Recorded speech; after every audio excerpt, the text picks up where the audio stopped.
नमस्कार, मैं अमित गौर। दोस्तों, क्या आप भूल गए हैं वर्ल्ड वार 1 और वर्ल्ड वार 2 को? अगर भूल गए हैं तो आपको याद दिलाने आ रहा है वर्ल्ड वार 3। हाँ दोस्तों, आपने सही सुना है। जैसे कि आप जानते हैं, पिछले 1 साल से यूक्रेन और रूस के बीच युद्ध चल रहा है, जो रुकने का नाम नहीं ले रहा है। अब ये हो गई इन दो देशों की युद्ध की बात। अगर हम दूसरी तरफ देखें तो इजराइल और हमास के बीच में युद्ध छिड़ गया था, जिसमें धीरे धीरे हिजबुल्लाह और ईरान भी कूद पड़ा है, जिसमें कोई भी पीछे हटने का नाम नहीं ले रहा है। अगर आपको याद होगा, मैंने पिछले अपने एक वीडियो में बताया था कि दक्षिण कोरिया और अमेरिका ने एक वीडियो जारी किया था, जो यह दर्शाता है कि उत्तर कोरिया ने अपने 10 से 15 हजार सैनिक यूक्रेन के खिलाफ युद्ध के लिए रूस भेजे हैं। और दोस्तों, यही वो मोड़ है जब उत्तर कोरिया के सैनिक यूक्रेन के खिलाफ लड़ते हैं तो अंतरराष्ट्रीय नियमों का उल्लंघन होता है। और इस बारे में यूक्रेन के शीर्ष अधिकारी भी उनके धरती पर उत्तर कोरिया के सैनिकों के साथ हुए संघर्ष का जिक्र करते हैं। यूक्रेन को अमेरिका के अलावा कई देशों ने हथियारों का जखीरा दिया है, मगर अब अमेरिका ने एक ऐसा हथियार यूक्रेन को दिया है जिसकी वजह से रूस बौखला गया है। हाँ दोस्तों, इस हथियार का नाम है आर्मी टैक्टिकल मिसाइल सिस्टम, यानी ATACMS। और अब इसका इस्तेमाल रूसी जमीन पर हो सकता है, क्योंकि अब तक यूक्रेन इसका इस्तेमाल सिर्फ अपनी जमीन के लिए कर रहा था। जब जब रूस ने यूक्रेन के जमीन पर कदम रखा, तब तक यूक्रेन ने इसका इस्तेमाल अपनी जमीन पर किया।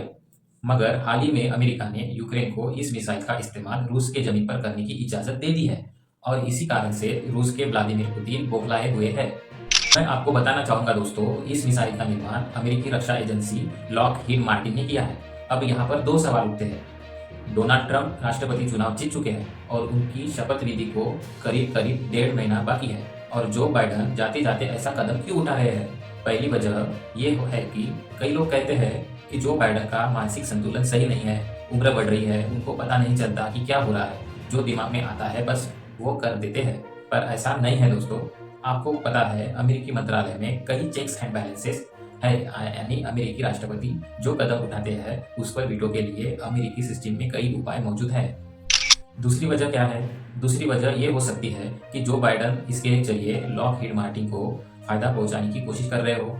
हालांकि जरूरी नहीं है कि ऐसा ही हो। हाँ, बस एक ऐसा अंदाजा लगाया जा सकता है।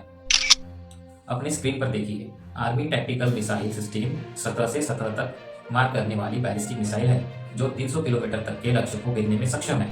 जैसा कि बीते सितंबर में पुतिन ने पहले ही आगाह किया था कि अगर यूक्रेन ने रूस के भीतर मिसाइलें दागी तो वो अन्य ठोस कदम लेगा, यानी रूस न्यूक्लियर मिसाइल का इस्तेमाल करेगा, और इसके साथ साथ सीधे तौर पर अमेरिका और कुछ अन्य देशों को इसका हिस्सा माना जाएगा, जो यूक्रेन को हथियार दे रहा है। In the updated version of the document, aggression against Russia by any non-nuclear state, but with the support of a nuclear state, is proposed to be considered as their joint attack on Russia.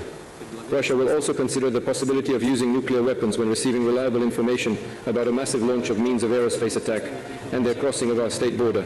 This includes strategic and tactical aircraft, as well as cruise missiles and drones, hypersonic and other delivery vehicles. Russia reserves the right to use nuclear weapons in case of aggression, including if the enemy, using conventional weapons, poses a... यानी दोस्तों, अगर Ukraine रूस की जमीन पर इस missile का इस्तेमाल करता है तो समझो रूस भी इसका जवाब शायद न्यूक्लियर मिसाइल से दे। और यही सबसे गंभीर समस्या है दोस्तों वर्ल्ड वार 3 के आगाज की। अगर ऐसा होता है तो कोई भी देश इस न्यूक्लियर अटैक से अछूता नहीं रहेगा, भारत भी नहीं, क्योंकि जब न्यूक्लियर अटैक होता है तो इसकी भीषण लपटें बताकर नहीं आती। जैसे कि आपको याद होगा, हिरोशिमा और नागासाकी।